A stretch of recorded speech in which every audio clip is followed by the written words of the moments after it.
السلام علیکم ورحمۃ اللہ وبرکاتہ۔ آ، کبھی آپ لوگوں نے یہ سوچا ہے کہ یہ جو لوگ جو ہے خاص کر ریلیجیس لوگ وہ دعویٰ کیوں کرتے ہیں؟ مجھے ایسا لگتا ہے میرا پوائنٹ آف ویو یہ ہے کہ دعویٰ بیسیکلی اپنی جو انسیکیورٹیز ہیں اس کو چھپانے کے لیے کی جاتی ہے۔ اب آپ بولو گے کہ کیسے؟ میں بولوں گا ایسے کیونکہ قرآن جو دعوت کی بات کرتا ہے تو قرآن اس میں مسلم اور نان مسلمس میں فرق نہیں کرتا، لیکن جو کچھ ریلیجیس مذہبی لوگ مسلمان جو ہے وہ دعوت کی بات کرتا ہے تو اس سے مراد جو ہے صرف نان مسلمس ہوتے ہیں۔ انفیکٹ انہوں نے دعویٰ کو اسپیسیفکلی نان مسلمس کے لیے رکھ دیا ہے اور اصلاح کو اسپیسیفکلی جو ہے مسلمس کے لیے رکھ دیا ہے۔ تو وہ یہ کام اس لیے کرتے ہیں کہ attack is the best defence, کہ اس سے پہلے کہ لوگ جو ہے ہمارے پر اٹیک کرے اور ہمیں جو ہے مطلب برا بھلا کرے، اس سے اچھا کہ ہم ہی دعوت دینا سٹارٹ کر دیں۔ اس سے کیا ہوگا، لوگوں کا دھیان جو ہے وہ ہمارے طرف سے بٹ کے جو ہے وہ دوسرے کی طرف چلا جائے گا۔ حالانکہ اگر آپ مسلمانوں گلوبلی مسلمانوں کی حالت دیکھو گے تو ہمیں دعوت کی زیادہ ضرورت ہے، چاہے وہ ایمان کے لیے ہو چاہے وہ عمل کے لیے ہو۔ ایمان کے لیے اس لیے کیونکہ ہم لوگ میں زیادہ تر جو ہے یا تو شرک و بدعت میں مانتے ہیں یا تو ایکسٹریمزم میں مانتے ہیں۔ کوئی بھی ماڈریٹ مسلم، ایک آرام سے چل مسلم یا ایزی گوئنگ مسلم بہت کم لوگ ملیں گے۔ مطلب جو ریلیجیس نہیں ہے وہ تو ایک طرح سے ایزی گوئنگ مسلم ہے، لیکن ان کا اور چیلنجز یہ ہے کہ وہ لوگ جو ہے پھر ایک دم جو ہے سیکولر مسلم بن جاتے ہیں اور نماز روزہ اتنا دھیان نہیں دیتے۔ دوسری طرف آپ ورلڈ کے پوائنٹ آف ویو سے دیکھو گے تو ہم لوگ کا کوئی کنٹریبیوشن ہے نہیں گلوبلی۔ ہم لوگ کا 500-600 سال سے ہم لوگ کا کوئی ایسا کنٹریبیوشن، میجر کنٹریبیوشن ورلڈ کے طرف رہا نہیں ہے۔ تو اگر آپ انڈیا میں ہو تو آپ کوئی بھی جا کے مسلم محلہ جا کے دیکھ لو، آپ کو پتہ چل جائے گا کہ کیا حالت ہے۔ اور صرف یہ نہیں ہے کہ حالت جو ہے مسلم محلے کی ایز اے ہول تو خراب ہے، کسی مسلم کو آپ کو ٹرسٹ کرنا بھی مشکل ہوتا ہے کبھی کبھار۔ تو پہلے ایک زمانہ تھا کہ سنتے تھے، پتہ نہیں کتنا فیکٹ ہے، کہ مسلمانوں سے جو ہے کورٹ میں یہ نہیں لی جاتی تھی، اوتھ نہیں لی جاتی تھی، کیونکہ یہ ایک مانا جاتا تھا کہ یعنی مسلمان ہے تو سچ ہی بولے گا۔ اور یہ بھی میں نے کچھ نان مسلم سے سنا ہے کہ پہلے ہر پنچایت میں نا ایک مسلمان کو رکھتے تھے،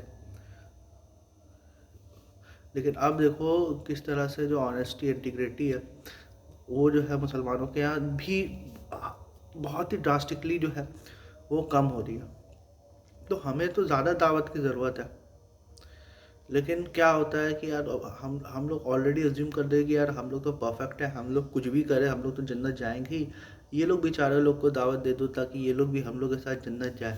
اب پورا جو پرپس ہو گیا ہے لائف کا وہ یہ ہے دوسروں کو کنورٹ کرنا، ٹھیک ہے؟ تو ان کو ایسا لگتا ہے کہ اگر میں کنورٹ کر لوں گا تو میں بھی جنت جاؤں گا اور وہ بھی جنت جائے گا، میں کسی کو اگر کنورٹ کر دوں گا۔ اس لیے آپ اور ایک اور چیز ہے کہ پھر آپ ان لوگوں کو کرٹیسائز نہیں کر سکتے، یہ لوگ بیونڈ کرٹیک ہو جاتے ہیں۔ کوئی بھی بندہ ان لوگوں کو کرٹک کرتا ہے تو وہ بولتے ہیں کہ اچھا بتاؤ تمہارے ہاتھ سے کتنا لوگوں نے اسلام قبول کیا، حالانکہ یہ لوگ خود مانتے ہیں کہ ہدایت دینا اللہ کا کام ہے، ہدایت دینا کبھی انسان کا کام ہے ہی نہیں، نہ ہی انسان کو اس چیز سے کریڈٹ ملتا ہے کہ اس کے ذریعے جو ہے وہ ہدایت مل گئی۔ وہ ایک حدیث بس کوٹ کرتے ہیں، وہ علی رضی اللہ تعالیٰ عنہ والی، کہ ان کو جنگ میں جب بھیجا گیا تو ان کو بولا گیا تھا کہ تم کہ اگر تمہارے سے جو ہے نا کوئی ایک بندہ بھی جو ہے یہ کر لے گا تو 100 سرخ اونٹوں کے برابر ہے۔ وہ جنگ کے میدان پہ بلایا گیا تھا اور وہ بھی جا کے دعوت کیا تھی جنگ کے میدان پہ، اسلام قبول کرو، مجھ سے لڑو، اسلام قبول کرو، جزیہ دو، یا پھر مجھ سے لڑو، یہ دعوت تھی، ٹھیک ہے؟ اور یہ دعوت میں اگر کوئی بندہ جو ہے بیک آؤٹ کر لیتا ہے تو یہ 100 سرخ اونٹوں کے برابر ہے۔ وہ کیوں بولا رسول اللہ صلی اللہ علیہ وسلم نے؟ اس لیے بولا رسول اللہ صلی اللہ علیہ وسلم نے کیونکہ جنگ زیادہ تر جو ہے وہ مال کے لیے کی جاتی ہے۔ تو رسول اللہ صلی اللہ علیہ وسلم نے یہ جو ہے مولا علی کو اس لیے یہ بات بولا کہ اگر تمہارے اس دعوت سے جنگ رک جاتی ہے تو یہ مت سوچنا کہ مالی بینیفٹ نہیں ہوا، یہ 100 سرخ سے بھی زیادہ تم نے ایک بہت اچھی کام کر دی، اس لیے یہ چیز بولا۔ اس کے علاوہ آپ دیکھ لو قرآن، دیکھ لو قرآن کیا کہتا ہے۔ قرآن یہ کہتا ہے کہ don't consider it a favour upon you that you have accepted Islam, کہ یہ احسان مت جتاؤ کہ تم نے اسلام ایکسیپٹ کر لیا۔ اور ایک سورہ حجرات میں، اور دوسری اور جگہ تو سورہ حجرات میں یہ تک کہا گیا ہے کہ کہ یہ مت کہو کہ تم ایمان لائے ہو، یہ کہو کہ تم اسلام لائے ہو، ایمان تو تمہارے دل میں بھی نہیں یہ داخل ہوا۔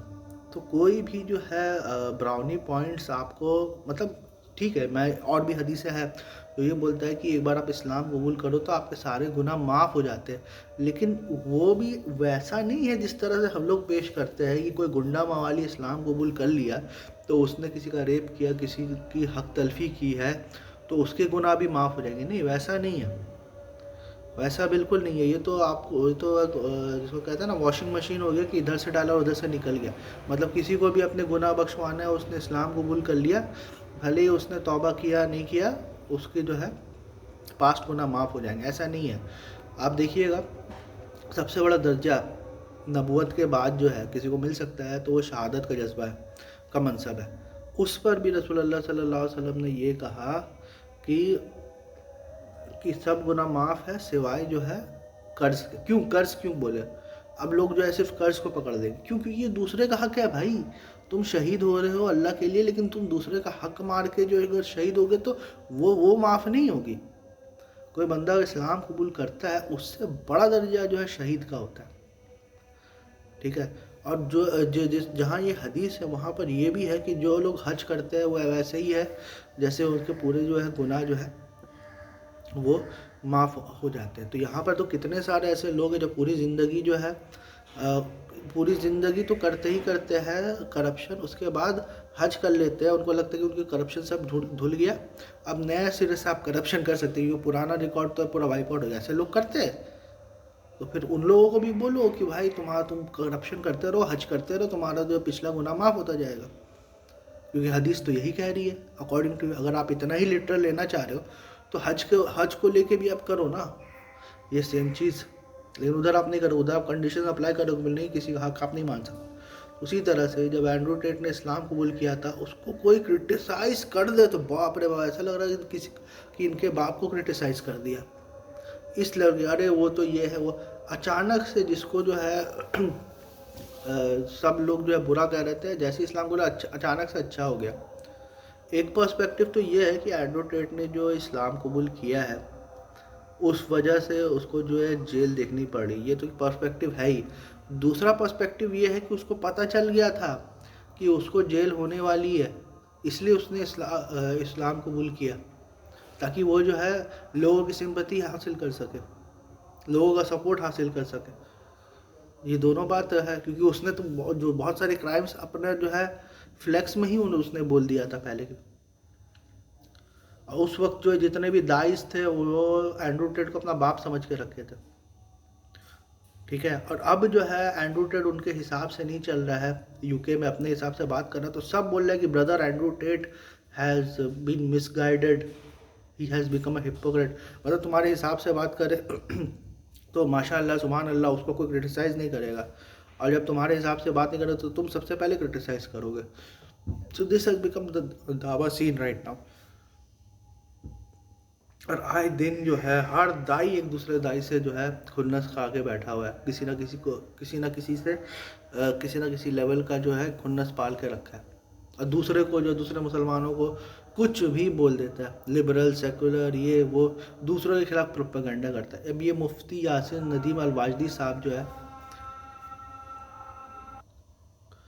یہ مفتی یاسین ندیم الواجدی صاحب ہے، وہ آپ دیکھو شروع میں تو انہوں نے بھی دیکھا کہ بھائی یہاں پر تو اچھا سکوپ ہے، اس سے اچھا کہ میں جو ہوں اپنا جو ہے مسلک پہ اوپر کام کروں، میں اگر دعوت کے اوپر کام کرتا ہوں تو مجھے زیادہ توجہ ہوگا۔ اور ان کا پالیسی بھی یہی تھا کہ ہم لوگ جو ہے دعوت میں کام کریں گے، ایکس مسلمس کو ہم لوگ جواب دیں گے، ہم لوگ جو ہے مسلک کی تبلیغ نہیں کریں گے، ہم لوگ جو ہے اسلام کی تبلیغ کریں گے۔ اور کیا ہوا اس کے بعد یہی ہوا کہ وہ جب ان کی دیوبندیت پہ بات آئی تو پھر وہ جو ہے سب کو یہ رینڈ کارپوریشن کا ہے اور یہ حزب التحریر کا ہے، یہی سب وہ کرنے لگے دوسرے کے خلاف پروپیگنڈا، مطلب جس کو کہتے ہیں نا سفید جھوٹ جس کو بولنا ہے وہ بولنا چاہے، تو یہ لوگ کے اوپر جب یہ لوگ کو جب آپ کرٹیسائز کرتے ہو نا تب ان لوگ کا اصلی چہرہ آپ کے سامنے آتا ہے۔ جب آپ ڈینیل حقیقت جو کو کرٹیسائز کرتے ہو تو وہ آپ کو سم بولتا ہے، آپ کو یہ بولتا ہے، آپ کو وہ بولتا ہے۔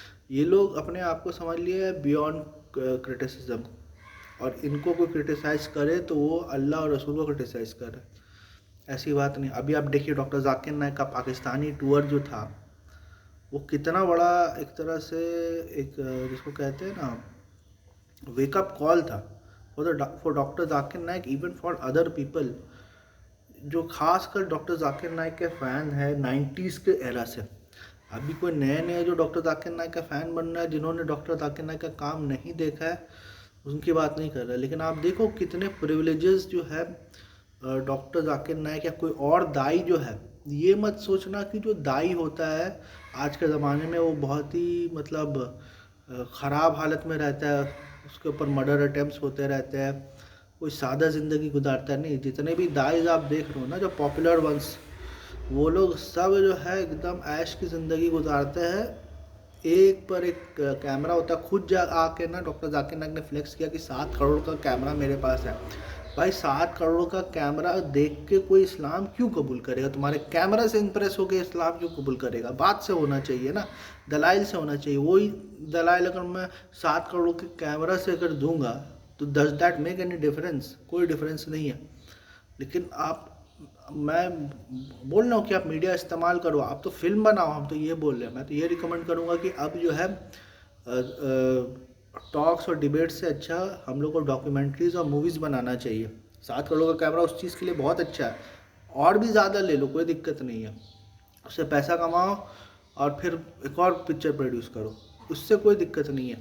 لیکن آپ نے تو اس چیز کو ایک طرح سے مطلب ایک انڈسٹری بنا دیا ہے، دعوت کا انڈسٹری، جس میں آپ دیکھنا فیس بک پہ تو اتنے ڈونیشن کے اس کو ڈونیٹ کرو، اس کو ڈونیٹ کرو، پلیز ڈونیٹ اس، اور ایکٹنگ کر کے وہ لوگ ڈونیشن مانگتے ہیں۔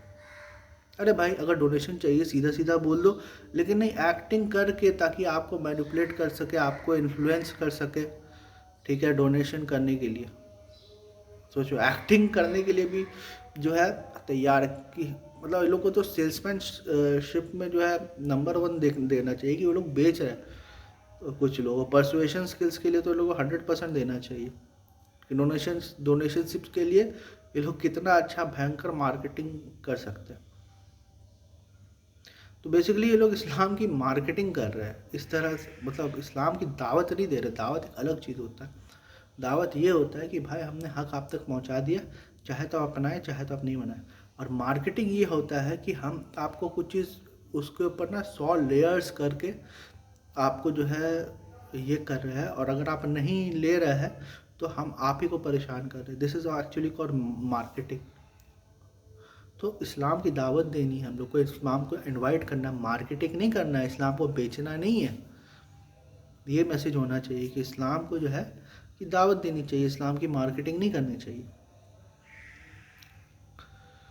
تو یہ بہت بڑا ایک چیز ہے جس کو ہائی لائٹ کرنا آج کے ڈیٹ میں بہت ضروری ہے، کیونکہ اگر آپ کامن پیپل لوگ ہائی لائٹ نہیں کریں گے تو آگے جا کے جتنی بھی جو ہے نئی نسل آئے گی نا، ابھی دیکھو کوئی بھی جو ہے نا کوئی بھی دعویٰ چینل کھول لیتا ہے اور کیا کرتا ہے، وہ دکھاتا ہے کہ میں اللہ کے لیے کیا کام کر رہا ہوں، ٹھیک ہے، اور پھر کیا دکھا رہا ہے کہ میں نان مسلمس کو کس طرح سے انسلٹ کر رہا ہوں، اور کیا دکھا رہا ہوں کہ نان مسلم انٹیلیجنٹ ہے۔ کیوں انٹیلیجنٹ ہے؟ کہ اس نے اسلام قبول کیا۔ اسلام قبول نہیں کیا کوئی بات نہیں، میری بات سے اگری تو کیا اس نے، ٹھیک ہے۔ یہاں مار پیٹ بھی ریکارڈ کر کے ڈال دے رہے ہیں لوگ کہ دعوت کے چلتے میں اگر کوئی مار پیٹ ہو رہا ہے تو اس کو ریکارڈ کر کے ڈال دو کہ میں نے دین کے لیے کام کیا۔ ہر کوئی اپنے حساب سے جو ہے اپنے فرقے کی دعوت دے رہا ہے اسلام کے نام پہ، تو یہ حال ہو چکا ہے۔